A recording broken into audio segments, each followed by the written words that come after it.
گھر والوں کے لیے تو اللہ تبارک و تعالیٰ تمام مسلمانوں پہ اپنی رحمتیں فرمائے اور عالم اسلام سے اپنے عذاب رفع فرمائے۔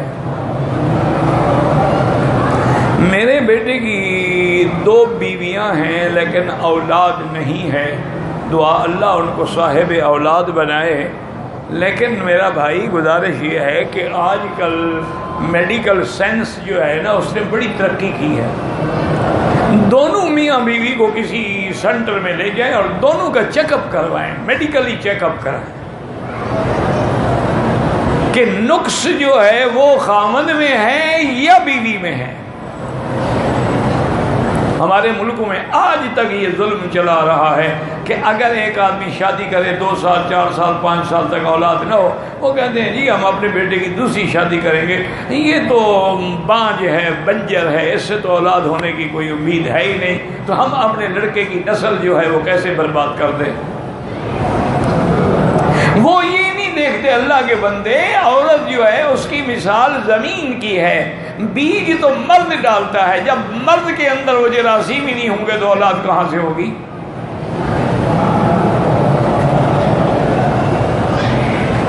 افرأیتم ما تمنون اانتم تخلقونہ ام نحن الخالقون۔ تو آج کل یہ کوئی مسئلہ نہیں ہے میرا بھائی، وہ مرد کا سیڈم جو ہے اور عورت کا دونوں کا ٹیسٹ کرتے ہیں، ان میں YX جو ہوتے ہیں نا جی اپنے جراثیم اولاد کے، وہ دیکھتے ہیں کہ بھئی مرد میں نہیں ہیں یا عورت میں نہیں ہیں۔ پھر جس میں نہیں ہے اس کا علاج کیا جاتا ہے، کبھی وہ کامیاب ہوتا ہے کبھی نہیں بھی ہوتا، چونکہ یہ جراثیم جو اللہ نے بنائے ہیں نا، آپ کو پتہ ہے کہ دیکھیں مادہ منویہ جو ہے انسان کا نطفہ جو ہے کتنا ہوتا ہے، اس کے اندر ملین کے حساب سے یہ جراثیم ہوتے ہیں، 100 200 نہیں، ملین کے حساب سے ہوتے ہیں۔ اگر آپ جہاز رکھ لیں سامنے تو وہ نظر آتے ہیں باقاعدہ، اگر ان کی تعداد کم ہو بچہ نہیں ہوگا۔ اچھا تعداد تو ٹھیک ہے لیکن اس میں جو جرثومہ اولاد پیدا کرتا ہے وہ نہیں ہے، پھر بھی بچہ نہیں ہوگا۔ بعض ایسے ہوتے ہیں کہ وہ جراثیم تو ہیں لیکن نکلتے ہی مر جاتے ہیں، پھر بھی بچہ پیدا نہیں ہوگا۔ تو پہلے اس کا ٹیسٹ کرائیں، اس کے بعد علاج کروائیں اور پھر اس کے بعد اللہ سے دعا کریں، اور دعائیں قرآن میں موجود ہیں۔ رب لا تذرنی فردا وانت خیر الوارثین، اللہ کے پیغمبر نے جو دعا مانگی تھی، حضرت زکریا نے جو دعا مانگی ہے، پیغمبروں نے جو دعا رب ہب لی من لدنک ذریۃ طیبہ انک سمیع الدعاء، یہ دعا مانگیں۔ اور بعض علماء نے اپنا تجربہ لکھا ہے کہ مرد اور عورت دونوں جو ہیں وہ سورۃ یوسف پڑھ کے دیا تھا، یعنی ضروری نہیں کہ ایک دفعہ پڑھ لیں، دن میں کبھی ہفتے میں کبھی پڑھ کے دعا مانگا کریں، لیکن پہلے علاج کراؤ، ایسے صرف دعائیں کام نہیں آتی، اسباب پر دعا فاتبع سببا ثم اتبع سببا، جب تک اسباب پہ عمل نہیں کرو گے دعا کوئی فائدہ نہیں دے گی۔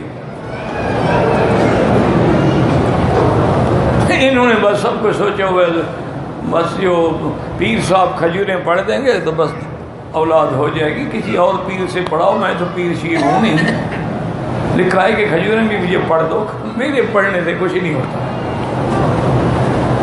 اللہ کے بندے علاج، ایک دفعہ امام حرم تھے، اب تو فوت ہو گئے، اللہ ان کی قبر پہ کرم و رحمتیں فرمائے، کیا عجیب آدمی تھے حضرت امام سبیل رحمۃ اللہ علیہ۔ ہم سفر میں اکٹھے تھے تو ایک آدمی آیا تو مجلس تھی، امام حرم جہاں بیٹھے ہوں گے تو بڑے بڑے لوگ تھے، وہ بار بار گئے حضرت دعا کریں میرے لیے اولاد کی۔ حضرت امام صاحب نے فرمایا اچھا ٹھیک ہے، 2 منٹ گزرے وہ پھر آ گیا، حضرت دعا کریں۔ انہوں نے کہا بھائی دعا کریں گے، اچھا پتہ نہیں میرے دماغ میں کیا یہ اللہ معاف کرے، ویسے تو میرے مقصد میرا شرارت تھا، اللہ بچائے، اللہ معاف کرے مجھے۔ میں نے کہا حضرت پہلے اس سے یہ تو پوچھو کہ تمہاری شادی ہوئی ہے؟ اس سے امام صاحب نے انہوں نے کہا نہیں شادی تو نہیں۔ میں نے کہا پھر آپ کی دعا سے اس کو بچہ ہوگا؟ ہاں نکل جا، انہوں نے کہا بدبخت پہلے جا کے شادی کر پھر دعا کروا۔ دعا سے تمہیں بچہ نہیں ہوتا. وہی سنت مؤکدہ یا غیر مؤکدہ کی ادائیگی میں کوئی فرق نہیں ہوتا، لیکن مؤکدہ وہ ہیں جن کی تاکید احادیث میں اور عمل مستمر حضور صلی اللہ علیہ وسلم کا موجود ہے، جیسے 2 رکعتیں فجر کی نماز سے پہلے، 4 ظہر سے پہلے، 2 بعد میں، اور اسی طرح 2 مغرب کے بعد اور 2 عشاء. یہ سنت مؤکدہ ہے، پڑھنے کا کوئی فرق نہیں ہوتا، اسی طرح پڑھی جاتی ہیں جیسے غیر مؤکدہ پڑھی جاتی ہیں.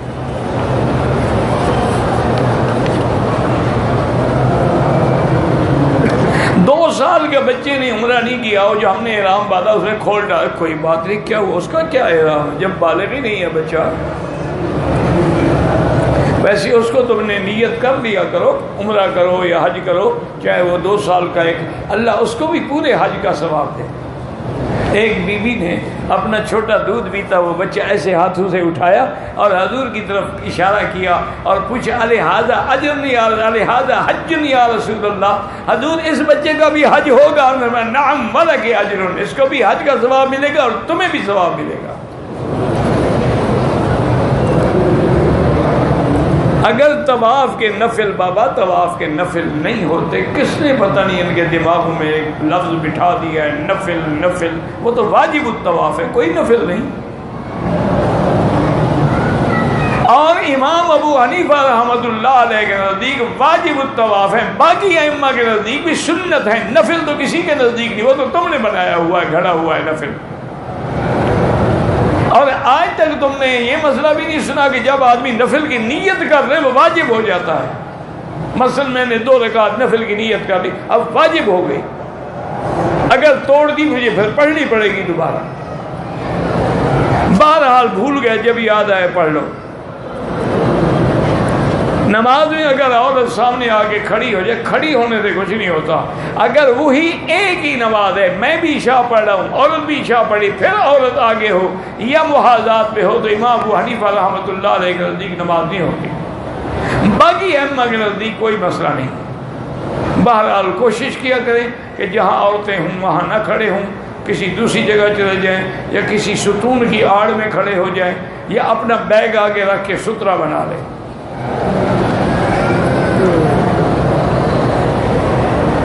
کہتے ہیں جی حرم کے باہر کبوتروں کو دانے ڈالنا ہے. ڈالیں جی، کیوں نہ ڈالیں، لیکن ایسی جگہ ڈالیں جہاں پاؤں میں نہ آئیں. بیت اللہ کی طرف پاؤں کرنا جو ہے، جن ملکوں میں بے ادبی ہے وہ نہ کریں، لیکن عرب کے ہاں یہ چیز بے ادبی میں شامل نہیں ہے، ان پر نہ اعتراض کیا کریں. اگر عورت احرام کھولنے، عورت بال کاٹنے سے پہلے احرام، عورت کا کوئی احرام ہوتا ہی نہیں تو کیا کھول دیا اس نے؟ مجھے تو آج تک یہ سمجھ نہیں آیا، احرام کھول دیا. احرام عورت کا احرام ہے ہی نہیں، کیا دوپٹہ اتار کے پھینک دیا تھا اس نے؟ کیا بے وقوفی والی باتیں کرتے ہیں. پھر کہتے ہیں جی مکی صاحب ناراض ہو جاتے ہیں کہ انسان بھئی جب عورت کا احرام ہے ہی نہیں، جس کپڑوں میں ہے اسی میں لبیک اللہم لبیک لبیک لا شریک لک لبیک، اگر اس نے یعنی وہ جو اپنا رومال شمال باندھا ہوتا ہے وہ کھول دے کچھ نہیں ہوتا اس سے. بلکہ بعض میری بیٹیاں جو ہیں ان کا تو عمرہ ہی نہیں ہوتا ہے اس احرام جو انہوں نے بنایا ہوا ہے کہ سر پہ سفید ہو اچھی طرح کپڑا باندھ لیتی ہیں، اچھا وضو کرنا اس کے اوپر مسح کرتی ہیں، وضو ہوگا ہی نہیں، وہ کوئی زخم ہے نیچے کہ تم کپڑے کے اوپر وضو کر مسح کر رہی ہو. جب تک وہ احرام نہیں کھولے گی، مسح نہیں کرے گی، وضو نہیں ہوگا، وضو نہیں ہوگا، طواف نہیں ہوگا، طواف نہیں ہوگا تو عمرہ ہی نہیں ہوگا. نے بنایا ہوا ہے، پتہ نہیں اللہ ہدایت دے. اصل میں وہ جو ساتھ ہوتے ہیں نا جی، ان کو بھی تو کوئی دین کا پتہ ہوتا نہیں، ورنہ وہ اپنی بیویوں کو، بہنوں کو، بیٹیوں کو سمجھا دیں کہ بیٹی کوئی پٹی، یہ تو احتیاط ہوتی ہے کہ بال نہ کھلیں، بال نہ گریں، یہ کوئی احرام تو نہیں ہے. وضو کرنا ہے تو اس کو کھولنا ہوگا.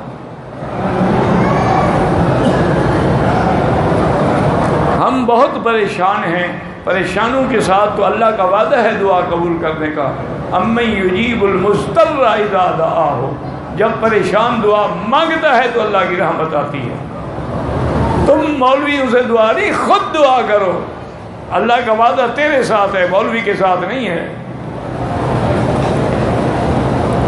انہوں نے ہر چیز میں شارٹ کٹ رکھا ہوا ہے.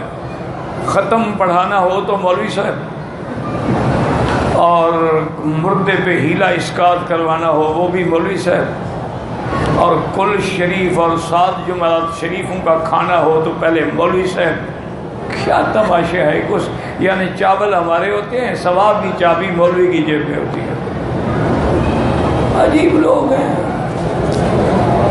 اچھا پھر ایک اور طریقہ ہے، بیٹھ جاتے ہیں سارے اکٹھے ہو کے 50-100 آدمی قرآن پڑھ رہے ہیں. اس نے کہا جی میں نے اپنا ثواب مولوی صاحب آپ کے مل کیا. اس نے کہا جی میں نے بھی آپ کے مل کیا. اس نے کہا جی میں نے آپ، جب سب نے مل کر دیا تو مولوی پاگل ہے کہ تمہیں بھیجے گا، وہ اپنا چلا جائے گا لے کر.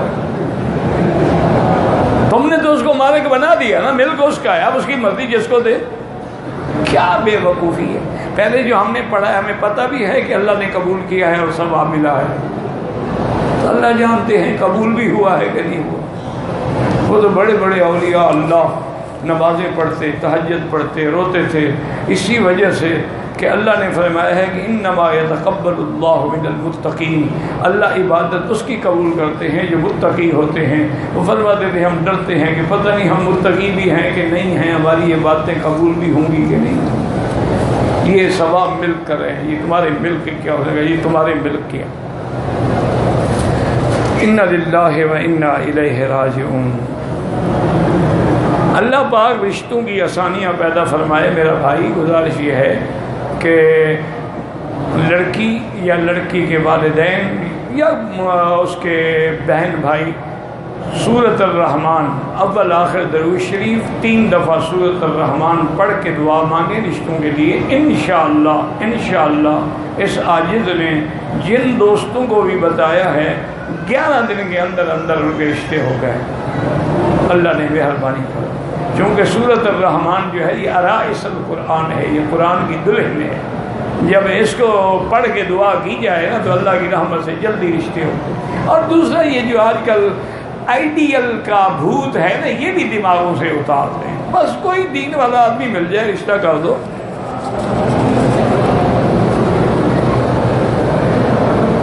ایک بے اولاد عورت ہے، پہلے علاج تو کروائے، دعا تو کریں گے اللہ اس کو اولاد دے، لیکن دعاؤں سے کچھ نہیں ہوتا میرا بھائی.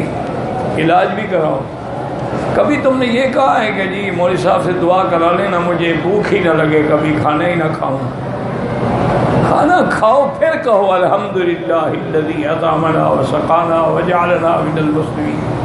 کپڑا پہنو تو پھر کہو الحمدللہ الذی کسانا من العراء. جب عمل نہیں کرو گے اسباب پہ تو کیسی اولاد ہو جائے گی. اور ایک بات میری بھی یاد رکھ لیں کہ میرے بہت سارے بھائی جو ہیں نا ان کے اندر نقص ہوتا ہے، وہ اولاد پیدا کرنے کے قابل نہیں ہوتے. اچھا اس کو پتہ بھی ہے تو اگر ایسی صورت ہو نا بہتر ہے کہ وہ اپنی بیوی کو طلاق دے دے تاکہ وہ بیچاری جو ہے محروم النسل نہ ہو جائے. اس کی تو نسل ہی ختم ہو گئی نا جب اولاد نہیں ہوگی. تو اس میں کوئی بدنامی نہیں ہے، بس کہ بس میرے حالات ہیں موافقت نہیں ہو سکتی تاکہ وہ بیچاری تو اولاد سے محروم نہ رہے نا. یہ کیا ہے کہ بھئی اولاد کے قابل بھی تم نہیں ہو اور اس کو بھی تم نے ظلم کے ساتھ جکڑا ہوا ہے. یہ تو قبر آئے گی پتہ لگ جائے گا. اگر عورت میں نقص ہونا جی تو تم 10 شادیاں کرنے پہ تیار ہو جاتے ہو، لیکن تمہارے اندر جب نقص ہے تم 100 شادی کرو کیا ہوگا؟ اولاد تو نہیں ہوگی، پھر سب کو محروم کرتے جاؤ گے. سیدھی بات ہے، بتا دو اپنے والدین کو کہ میرے اندر یہ چیز ہے، میری کمزوری ہے. میں کسی کی لڑکی کو میں نے ابتدا میں کر لی شادی، لیکن اب جو ٹیسٹ کرایا تو راز کھل گیا. اس لیے یاد رکھیں سعودی عرب میں نکاح ہو نہیں سکتا. میں آپ کو بتاؤں یہاں اس حکومت کا قانون ہے یہاں نکاح نہیں ہو سکتا جب تک کہ دونوں لڑکا لڑکی دونوں کا میڈیکل ٹیسٹ نہ ہو. دونوں میڈیکل ٹیسٹ لے آئیں گے، وہ ٹھیک ہوگا تب قاضی نکاح پڑے گا اور نکاح نامے کے ساتھ وہ سرٹیفکیٹ بھی شامل کرے گا. یہ دیکھتے ہیں کہ دونوں اولاد پیدا کرنے کے قابل ہیں. اچھا دونوں میں کوئی موذی بیماری جیسے ٹی بی ہے، نعوذ باللہ کینسر ہے، ایڈز ہے، ہیپاٹائٹس ہے، یہ بیماریاں تو نہیں ہیں. اگر ہیں وہ نکاح کی اجازت نہیں دیتے. ان نے بہت اچھا کیا، یہ ہمارے ملک ہے جس کی مرضی ہے نکاح کر دو.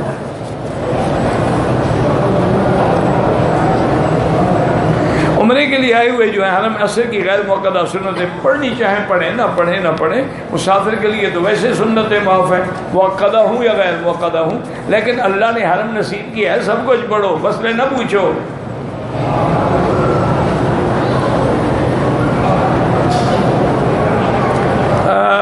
روضہ رسول کی چابی نور دین نوری کے پاس سے کہتے ہیں حضرت بلال کے خاندان سے ہیں۔ کون نور دین نوری؟ مجھے تو پتہ نہیں ہے، تم نے کہیں سے ڈھونڈ نکالا ہوگا، ہمیں تو پتہ نہیں ہے۔ حرم میں مجھے کچھ پیسے ملے ہیں، خیرات کر دو۔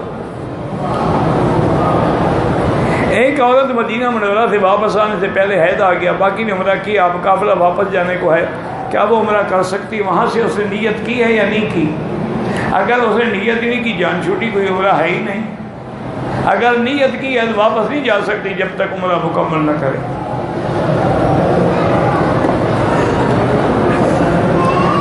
20 تاریخ کو مدینہ میں احرام باندھے عمرہ ادا کیا، کیا مسجد عائشہ سے احرام باندھ کے عمرہ کر سکتے ہیں؟ کر سکتے ہیں، نفلی عمرہ ہے، کرو مرضی نہ کرو مرضی، لیکن افضل یہ ہے کہ طواف زیادہ کرو۔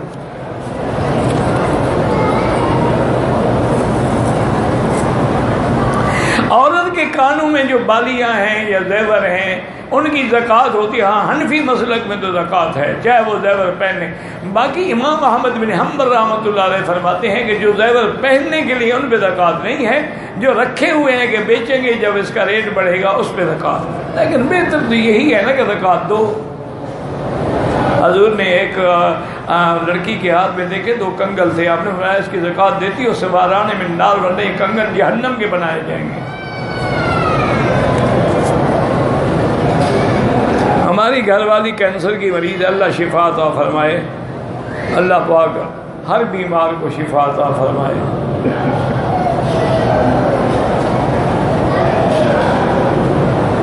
کہتا ہے کہ جی یہ پتہ نہیں وہابی لوگ کیسے عقیدہ رکھتے ہیں، کسی امام کو مانتے ہیں نہ کوئی، کون وہابی کون امام؟ پہلے وضاحت تو کرو نا۔ مدینہ منورہ میں جب جائیں سلام عرض کریں، پھر جب واپس آئیں سلام عرض کریں، آگے پیچھے درود شریف پڑھیں۔ یہ ادب کے خلاف ہے کہ ہر دفعہ چلے جاؤ السلام علیکم السلام علیکم، یہ ادب کے خلاف ہے، وہ تو بڑا ادب والا مقام ہے۔ عورت نماز میں نقاب نہیں، کوئی ضروری نہیں، چہرہ کھلا رکھے نماز میں، کیونکہ چہرہ جو ہے نماز کی حالت میں وہ عورہ میں شامل نہیں ہے، ستر الگ چیز ہے، عورہ الگ چیز ہے۔ عورت 4-5 ماشے کے زیور کانوں میں پہنتے، حلال عورت کے زیوروں کی بھی زکوٰۃ ہے، صرف 4-5 ماشے کی بات نہیں، سب پیسے زیور ملا کے زکوٰۃ کا نصاب بنتا ہے تو زکوٰۃ دے گی نا۔ نماز میں برے خیالات آتے ہیں، یہ تو ایمان کی دلیل ہے، اس کا مطلب ہے آپ بڑے اللہ والے ہیں، کیونکہ ڈاکو تب مارے گا نا اندر مال ہوگا، شیطان بھی تب اس سے ڈالتا ہے اندر ایمان ہوتا ہے۔ احرام کی حالت میں بنیان اور قمیض پہن لی، اس کے اوپر احرام کی چادر پہنی، دم پڑ گئی، پھر احرام باندھنے کی کیا ضرورت تھی جب قمیض بھی پہنی ہوئی ہے، بنیان بھی پہنی ہوئی، اوپر چادر لپیٹی۔ سبحان اللہ۔ کہتے ہیں کہ لوگ دلوں کے بڑے سخت ہیں، ان کو قیامت کی نشانیاں سنائیں پھر کیا ہو جائے گا؟ جن کے دل سخت ہیں جب اللہ نرم نہ کرے۔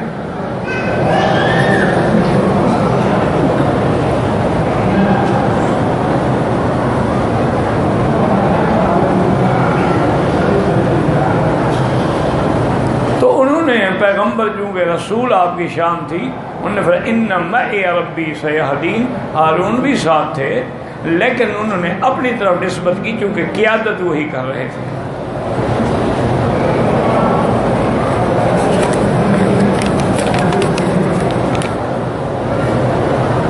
23 سال میں یہاں رہ گئے، پاکستان چلے گئے، ان کے رزق کا مسئلہ ہو رہا ہے، یہاں رہ کے گئے ہیں، دبئی جانا چاہتا ہے، بہرحال استغفار زیادہ پڑھو، رزق کے لیے اس سے بڑا وظیفہ کوئی نہیں۔ استغفر اللہ الذی لا الہ الا هو الحی القیوم واتوب الیہ، یہ تو قرآن میں ہے، یمددکم باموال وبنین، اللہ مال میں بھی برکت دیتے ہیں، اولاد میں بھی برکت دیتے ہیں۔ میری شادی کے 2 سال ہو گئے ہیں، اولاد کی بہت خواہش ہے، وظیفے سے اولاد نہیں ہوتی، پہلے ٹیسٹ کرواؤ، رپورٹ میرے پاس لے کے آنا، پھر میں تمہیں وظیفہ بتاؤں گا۔ پھر تمہیں نہیں، مذاق نہیں کرتا، الحمدللہ اللہ نے مجھے ایک ایسا عمل دیا ہے کہ جن کو اولاد نہ ہو 3 دن وہ کرنا پڑتا ہے، پھر اللہ اولاد دیتے ہیں، لیکن پہلے ٹیسٹ تو دکھاؤ نا تم اس قابل ہو کہ نہیں۔ اگر اللہ نے تمہارے اندر وہ جراثیم نہیں رکھے تو میرا وظیفہ کیا کرے گا؟ میرے خاوند کی نوکری چلی گئی استغفار دیا تک میں،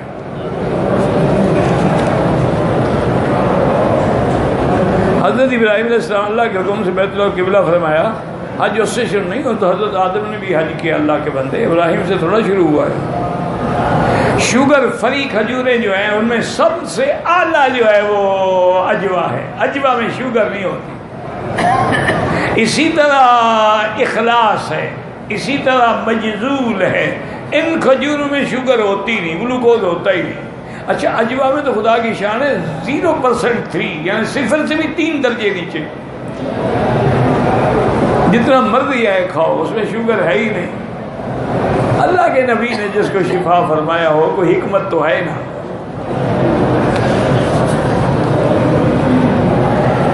سائی سے پہلے 9واں استلام رہ گیا، کوئی حرج نہیں۔ ایک روٹی کے ٹکڑے کا کیسے کریں، پتہ نہیں کیا کیسے کریں۔ میری بہن 1 سال سے روٹی کے ٹکڑے کیسے کریں پتہ نہیں، مجھے سمجھ نہیں آیا کیا مطلب۔ دور سے استلام کریں، چومنا ضروری نہیں ہے۔ ہمیں جو زمزم دیا جاتا ہے باقی کچھ بیگ میں چھپا کے لے جاؤ، چھپا کے کیوں لے جاؤ، بیگ میں ڈالو، اس کا وزن کرو، وہ کوئی چوری تو نہیں ہے نا، اب اپنے وزن میں لے جا رہے ہیں نا۔ جو نکاح مسجد میں ہوتا ہے وہ درست ہے، وہاں لڑکی تو نہیں ہوتی، لڑکی کا باپ تو ہوتا ہے نا جناب، ولی تو ہوتا ہے نا، ضروری تو نہیں کہ لڑکی کو مولوی مسجد میں بلائے، یا کبھی ضرورت ہوتی جاب قبول کے لیے گھر چلے جاتے ہیں۔ ویسے تو آج کل لڑکیاں ماشاءاللہ تم سے بھی پہلے آ جاتی ہیں، وہ نکاح تو پہلے ان کے ہو چکے ہوتے ہیں، یہ تو صرف مولوی کو فوٹو سیشن ہوتا ہے۔ اگلے دن میں اخبار میں پڑھ رہا تھا ایک عورت کا، انہوں نے کہا کہ میرا نکاح تو پہلے 6 مہینے ہو گیا تھا، بعد میں صرف فوٹو سیشن کے لیے شو کیا گیا۔ اللہ عالم، خدا جانتا ہے۔ میں 20 دن مکے میں رہوں گا، مدینے میں، بعض مسافر ہیں آپ 20 دن کبھی مکے میں کبھی مدینے میں۔